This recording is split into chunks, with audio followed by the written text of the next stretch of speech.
Hello दोस्तों, आज का हमारा टॉपिक है UP board solution class 12 biology chapter 7 मानव स्वास्थ्य तथा रोग। दोस्तों, आज के वीडियो में हम इस चैप्टर के महत्वपूर्ण विस्तृत उत्तरीय प्रश्नोत्तरों को पढ़ेंगे और आज का वीडियो हमारा पार्ट 2 का वीडियो है। पार्ट 1 का वीडियो बन गया है, अगर आपने नहीं देखा तो आप चैनल पर जाकर देख सकते हैं। आइए देखते हैं पार्ट 2 के वीडियो का क्वेश्चन नंबर 4 क्या है। देखिए प्रश्न संख्या 4 क्या कह रहा है, निम्न पर टिप्पणी लिखिए। का है डेंगू बुखार और खा है फाइलेरियंसिस। तो देखिए देखते हैं हम डेंगू बुखार क्या होता है। पहले हम उत्तर देखते हैं का। तो देखिए हमारा हेडिंग है क्या, डेंगू बुखार। तो देखिए डेंगू बुखार क्या होता है, यह एक विषाणु जनित बुखार है जिसे हड्डी तोड़ बुखार भी कहते हैं। डेंगू विषाणु की वाहक मादा एडीज मच्छर है। इस रोग का विषाणु फिलेविवाइरिडी फिलेविवाइरिडी कुल का सदस्य है जिसे फिलेविवायरस कहा जाता है। इसे आर्बोवायरस भी कहते हैं क्योंकि यह विषाणु मच्छरों द्वारा संचारित होता है।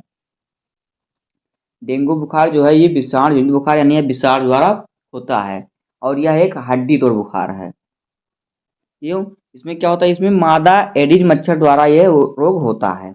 आगे देखिए, डेंगू विषाणु की 4 से 5 स्ट्रेन्स या सेरोटाइप पाई जाती हैं जिन्हें क्रमशः DENV first, DENV second, DENV third, DENV fourth आदि कहते हैं। यदि किसी व्यक्ति में इनमें से किसी भी एक स्ट्रेन द्वारा संक्रमण हो जाता है तो उसे डेंगू बुखार हो जाता है तथा इस स्ट्रेन के लिए जीवन पर्यंत प्रतिरक्षा विकसित कर लेता है, किंतु दूसरे अन्य स्ट्रेन्स के प्रति प्रतिरक्षा न होने के कारण उनके द्वारा संक्रमण का खतरा बना रहता है। मादा एडीज दिन में मनुष्य को काटती है। ये जो मादा एडीज मच्छर होती है कि दिन में मनुष्य को काटती है, दिन में। मनुष्य डेंगू विषाणु का प्राथमिक पोषक और मादा मच्छर इसका द्वितीय पोषक है। मनुष्य के शरीर में डेंगू विषाणु प्रवेश से लेकर बुखार का लक्षण प्रकट होने तक के समय को उद्भवन काल कहते हैं। यह 3 से 7 दिन, कभी कभी 10 से 12 दिन होता है। उद्भवन काल यानी बुखार को अपना मतलब प्रकट करने का मतलब कि जब बुखार अपना लक्षण प्रकट करता है तो इसमें 7 से 3 दिन या 10 से 12 दिन का समय लगता है। अब देखिए डेंगू बुखार के लक्षण। तो देखिए डेंगू बुखार के लक्षण, डेंगू बुखार की 2 श्रेणियां हैं। कौन, देखिए साधारण डेंगू बुखार। तो देखिए इसमें तेज जोर के साथ सिर दर्द, जोड़ों में दर्द, चक्कर आना, भूख न लगना, मांसपेशियों में ऐंठन आदि। प्रचंड डेंगू बुखार क्या है, देखिए इसमें 2 अवस्थाएं होती हैं। कौन कौन, डेंगू रक्तस्राव ज्वर और क्या होता है, देखिए इसमें क्या होता है डेंगू रक्तस्राव ज्वर में, यह सिर दर्द, बुखार, भूख न लगना, नाक से रक्तस्राव होना यानी नाक से खून बहना, खून की उल्टी होना तथा रक्त में प्लेटलेट्स की संख्या घट जाना इसके लक्षण हैं। अब देखिए डेंगू घातक लक्षण। देखिए डेंगू घातक लक्षण क्या होता है, इसमें बेचैनी, रुधिर दाब का अत्यधिक कम हो जाना, शरीर के प्रमुख अंगों में तरल की कमी होना आदि लक्षण है। और देखिए डेंगू का उपचार, देखिए डेंगू बुखार का उपचार किस प्रकार किया जा सकता है। देखिए डेंगू एक विषाणु जनित रोग है, इसके लिए कोई प्रतिजैविक नहीं है। इसके लिए सहायक उपचार ही मुख्य मुख्य चिकित्सीय सहायता है। डेंगू बुखार में पैरासीटामोल तथा दर्द निवारक एसिटामिनोफेन एवं कोडेन दिया जाना चाहिए। मैक्सिको की सनोफी फार्मा कंपनी ने एक वैक्सीन डेंगुआसिया तैयार किया है, इसका प्रयोग बहुत जल्द शुरू हो जाएगा। अब देखिए डेंगू रोकथाम के उपाय। डेंगू का रोकथाम, देखिए डेंगू के रोकथाम एवं उन्मूलन के लिए निम्न प्रमुख उपाय हैं। नंबर 1, सोते समय मच्छरदानी का प्रयोग करना। दिन में मच्छरों से बचने के लिए मच्छर भगाने वाली क्रीम का प्रयोग करना। दूसरा देखिए, टंकी, कूलर, गमला आदि में जल संग्रह नहीं होने देना चाहिए क्योंकि इससे इसके वाहक मच्छर अपने लार्वा स्वच्छ जल में ही छोड़ देते हैं। दूसरा देखिए, मच्छरों को मारने हेतु कीटनाशक का छिड़काव, लार्वा खाने वाले कीटों आदि का प्रयोग किया जाना चाहिए। दूसरा देखिए क्या है हमारा खा नंबर, फाइलेरियसिस, तो देखिए यह रोग क्यूलेक्स मच्छर द्वारा फैलता है। यह ऐसे क्षेत्रों में अधिक होता है जहां मच्छर अधिक होते हैं व दूषित जल का प्रयोग किया जाता है। यह रोग एक निमेटोड वायु वाउचेरी वाउचेरिया बैंक्राफ्टी नामक परजीवी से होता है जो लसिका वाहिनियों में रहता है। इस परजीवी की जीवन व मृत्यु दोनों अवस्थाओं में रोग होता है। जीवित अवस्था में यह एलिफेंटियासिस या फिर फाइलेरियसिस नामक रोग उत्पन्न करता है। इसे हाथी पांव भी कहते हैं। इसे क्या कहते हैं? हाथी पांव रोग भी इसे कहते हैं। आगे देखिए, इस रोग में लिम्फ वाहिनियों की एंडोथीलियम कोशिकाएं विभाजित होकर दीवारों को मोटा कर देती हैं। शुरुआत में रोगी को हल्का बुखार व सिर दर्द बना रहता है।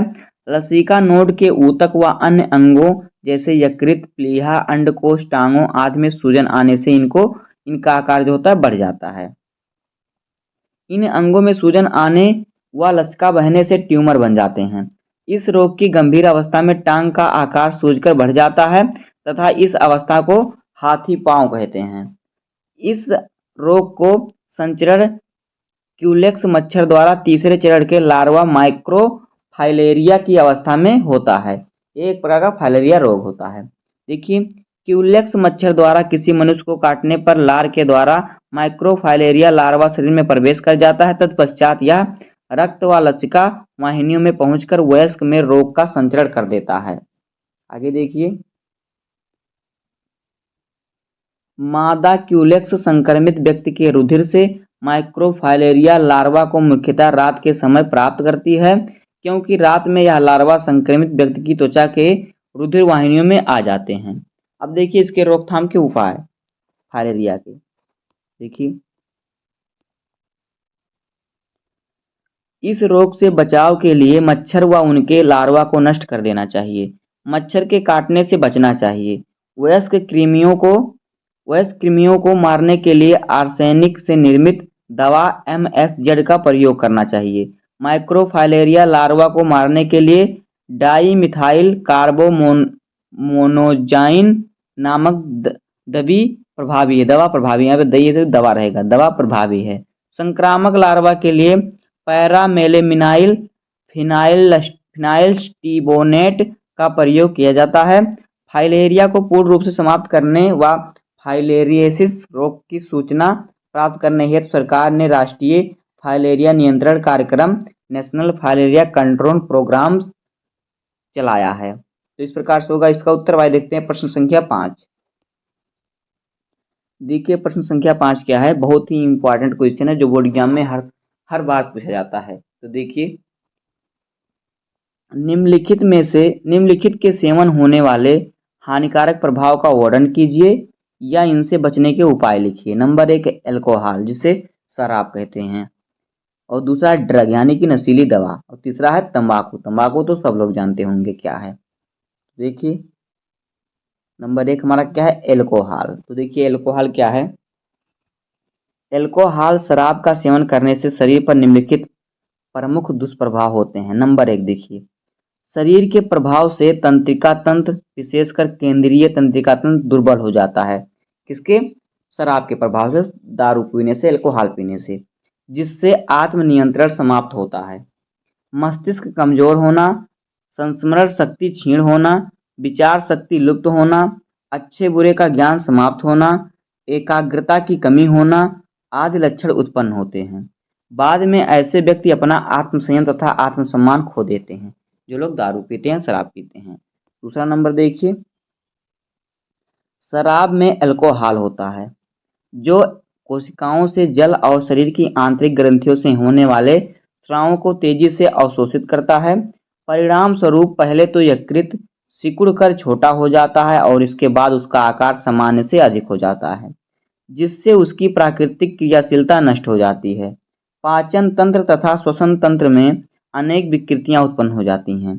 शरीर का पोषण उचित न होने के कारण दुर्बलताएं और अधिक बढ़ जाती हैं। तीसरा नंबर देखिए, अल्कोहल आमाशय तथा आंतों की श्लेष्मा झिल्ली को हानि पहुंचाता है। इसके फलस्वरूप पेप्टिक अल्सर हो जाता है। कभी कभी पेप्टिक अल्सर के फोड़े कैंसर भी बन जाते हैं। आगे देखिए, सब शराब की हानि है। चौथा नंबर देखिए, कोशिकाओं से जल अवशोषित होने के कारण वे नष्ट हो जाती हैं और धीरे धीरे शरीर विशेषकर मांसपेशियां दुर्बल होकर शिथिल यानी ढीली ढाल पड़ जाती हैं। पांचवा नंबर देखिए, शरीर में विटामिन की कमी हो जाती है, विशेषकर विटामिन बी श्रेणी के विटामिन, थायमीन आदि, और उनका वितरण अनियमित हो जाता है, जो शरीर में अनेक प्रकार की विकृतियां और रोग उत्पन्न करता है। छठा नंबर देखिए, रुधिर परिसंचरण प्रमुखता त्वचा की ओर अधिक होने से त्वचा का रंग लाल हो जाता है। वास्तव में इन स्थानों की रुधिर कोशिकाएं चौड़ी हो जाती हैं अतः इन स्थान पर ताप अधिक हो जाता है। सातवां नंबर देखिए, भावनात्मक यद्यपि बढ़ी हुई दिखाई देती है, भावनात्मकता जो होती है बढ़ी हुई दिखाई देती है, किंतु शीघ्र ही उसमें आक्रामकता झलकने लगती है, जो बाद में घृणास्पद हो जाती है। एल्कोहल का आदि व्यक्ति अपने समस्त परिवार संबंधों की ओर उदासीन अथवा कटु हो जाता है, मतलब बुरा व्यवहार करने लगता है अपने परिवार वालों के साथ। उसमें सामाजिकता का अभाव हो जाता है और धीरे धीरे वह आत्म केंद्रित हो जाता है। अनेक प्रकार की जटिलताएं आयु के साथ 35 से 40 वर्ष आगे बढ़ती ही जाती हैं। कम से कम 5% व्यक्ति हृदय अथवा वृक्कीय जटिलताओं के कारण मर जाते हैं। जो लोग दारू पीते हैं उनका हृदय खराब हो जाता है और वृक्क उनका क्या हो जाता है, खराब हो जाता है। अब देखिए, दूसरा नंबर है ड्रग। ड्रग यानी कि नशीली दवा है ड्रग। तो नशीली औषधियों को शरीर पर प्रभाव के आधार पर निम्नलिखित प्रकार में वर्गीकृत किया गया है। नंबर एक है शामक व निद्रा कारक। ये औषधियाँ केंद्रीय तंत्रिका तंत्र के उच्च केंद्रों पर प्रभाव डालती हैं और कुछ क्षण के लिए चिंताओं को दूर करती हैं, तनाव व बेचैनी को कम करती हैं, निद्रा लाती हैं, जैसे लुमिनल, इक्वेनिल, बारबिट्यूरिक अम्ल। देखिए, जो नशीली दवा होती है वो क्या करती है, कुछ समय के लिए आपकी थकान दूर करती है, आपकी चिंताओं को दूर करती है, आपको नींद जल्दी आती है, बेचैनी तनाव को दूर करती है। दूसरा नंबर देखिए, उत्तेजक या एंटी डिप्रेसेंट। तो देखिए, ये औषधियाँ केंद्रीय तंत्रिका तंत्र को उत्तेजित करती हैं, इनमें कष्ट से राहत और ठीक होने की संवेदना प्राप्त होती है। इनके कारण रक्तचाप बढ़ जाता है, इनकी अत्यधिक मात्रा उग्रता उत्पन्न करती है। इसके प्रयोग से चुस्त होने का एहसास एवं आत्मविश्वास उत्पन्न होता है, जैसे कैसीन, कोकेन, टाफरेनिल टाफरेनिल तथा मेथिलफेनिडेट। आगे देखिए, तीसरा नंबर क्या है, विभ्रक या साइकेडेलिक औषधि। ये पदार्थ श्रवण या दृष्टि भ्रम उत्पन्न करती हैं, यानी सुनना और फिर कान में सुनाई देता है उसे श्रवण, और दृष्टि यानी देखने की क्षमता को क्या करती हैं, भ्रम उत्पन्न करती हैं। इनके प्रयोग से रंग न होते हुए भी रंग का आभास होता है। व्यसनी को रंगीन स्व स्वप्निलीय दुनिया का आभास होता है।